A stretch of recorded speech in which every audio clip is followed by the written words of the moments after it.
Hello and Assalamualaikum. We are from Group 4 and we will be presenting on the topic respiratory system. So enjoy our video.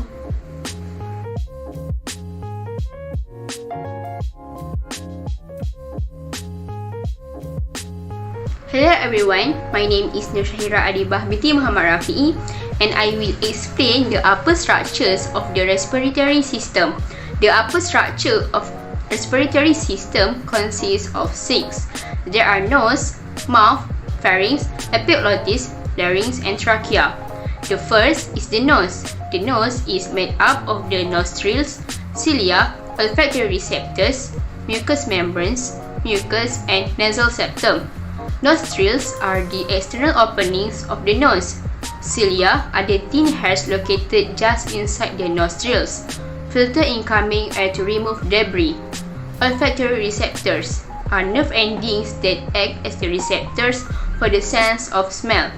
Mucous membranes are specialized tissues lining part of the respiratory, digestive, reproductive and urinary system. Mucus is a slippery secretion produced by the mucous membranes that protects and lubricates these tissues. And the last one, nasal septum, is a wall of cartilage that divides the nose into equal sections. Next is paranasal sinuses. Paranasal sinuses are the air cavities lined with mucous membranes are located in the bones of the skull. The function of the sinuses is to make the bones of the skull lighter, to help produce sound by giving resonance to the voice, and to produce mucus to provide lubrication for the tissue of the nasal cavity. There are 4 pairs of paranasal sinuses, which are frontal sinuses, ethmoid sinuses, maxillary sinuses, and sphenoid sinuses. Next is the tonsils. Tonsils help protect body from infection through nose or mouth. There are 2 types of tonsils, which are palatine tonsils and nasopharyngeal tonsils. Palatine tonsils are located at the back of the mouth and the nasopharyngeal tonsils are located behind the nose and roof of the mouth. My name is NURZUHAIRAH binti ZULKIFLI. Next, I will continue with the pharynx, or commonly known as the throat. Their role is to receive the air after it passes through the nose or mouth, as well as food. It is made up of 3 divisions, which are nasopharynx, posterior to the nasal cavity and continues downward to behind the mouth. Next, oropharynx, the portion that is visible when looking into the mouth. And lastly, laryngopharynx. Air, food, and fluids continue downward to the openings of esophagus and trachea, where air enters the trachea and food fluids flow into the esophagus. Next, epiglottis is 2 protective swallowing mechanisms that prevent entrance of food and water into the trachea. It consists of 2 mechanisms: the soft palate, the muscular posterior portion of the roof of the mouth, moves up and backward during swallowing the close of the nasopharynx to prevent food or liquid from going up into the nose, and the epiglottis, a lid-like structure located at the base of the tongue, swings downward and closes off the laryngopharynx so that food does not enter the trachea and the lungs. The larynx, also known as voice box, is a triangular chamber located between the pharynx and trachea. The larynx is supported by 9 cartilages, of which the thyroid cartilage is the largest, and when enlarged, it projects from the front of the throat and is commonly known as the Adam's apple. It also contains vocal cords that during breathing, the cords separate to allow passage of air, and during speech, they close to assist with sound production. Lastly, for the upper respiratory tract is the trachea that is commonly known as the windpipe. The role of it is to transport air to and from the lungs.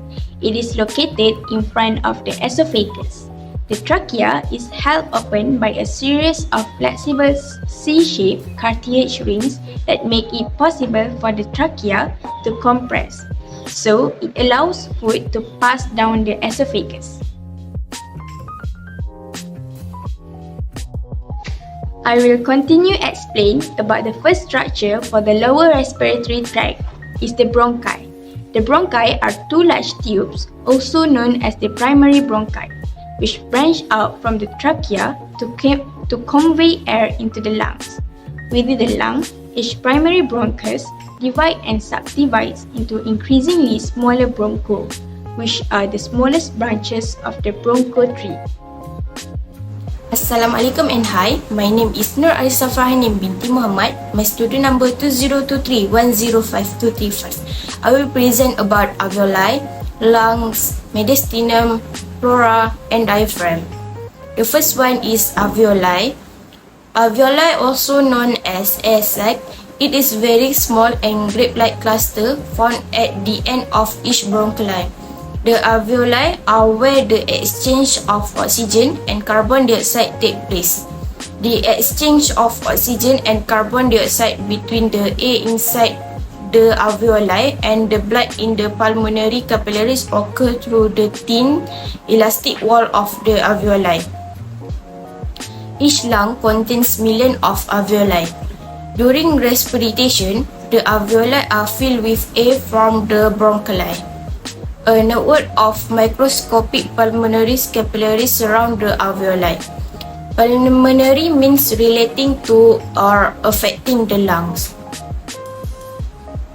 The alveoli produce a detergent-like substance known as surfactants, which reduce the surface tension of the fluid in the lung.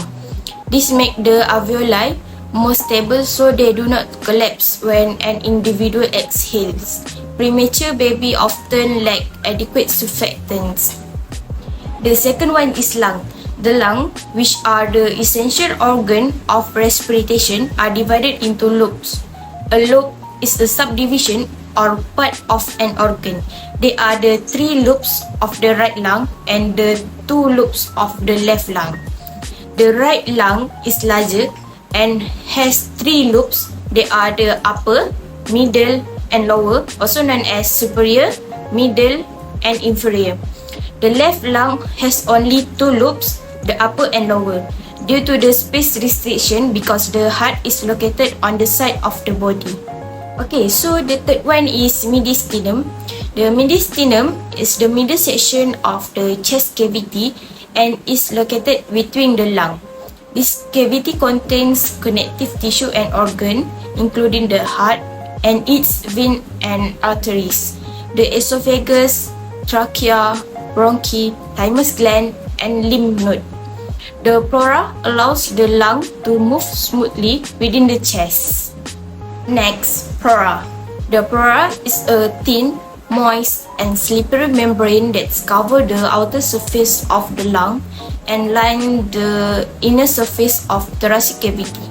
The parietal pleura is the outer layer of the pleura. It lines the walls of thoracic cavity, cover the diaphragm, and form the sac containing each lung. The parietal pleura is attached to the chest wall. Parietal means relating to the walls of a cavity. The second one is visceral pleura, which is the inner layer of pleura that covers each lung, is attached directly to the lungs. Visceral means relating to the internal organ. The third one is pleura cavity, also known as pleura space, is the thin, fluid-filled space between the parietal and visceral pleura membranes. The fluid acts as a lubricant, allowing the membranes to slide easily over each other during respiration. Diaphragm. The diaphragm, also known as thoracic diaphragm, is a dome-shaped sheet of muscle that separates the thoracic cavity from the abdomen. It is the contraction and relaxation of this muscle that make breathing possible. The phrenic nerve stimulates the diaphragm and cause it to contract. The word diaphragm refers to a dividing structure, so the term is also used to describe a contraceptive device that separates the vagina from the cervix. The diaphragm is controlled by the phrenic nerve.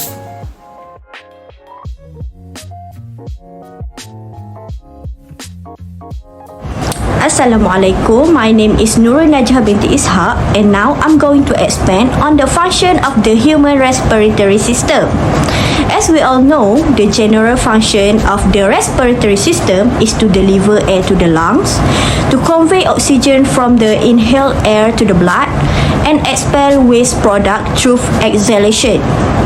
Apart from that, the respiratory system produces the airflow through the larynx that makes speech possible, facilitates smell, and regulates blood volume and blood pressure. Now, let's look at the specific function of the organs in our respiratory system.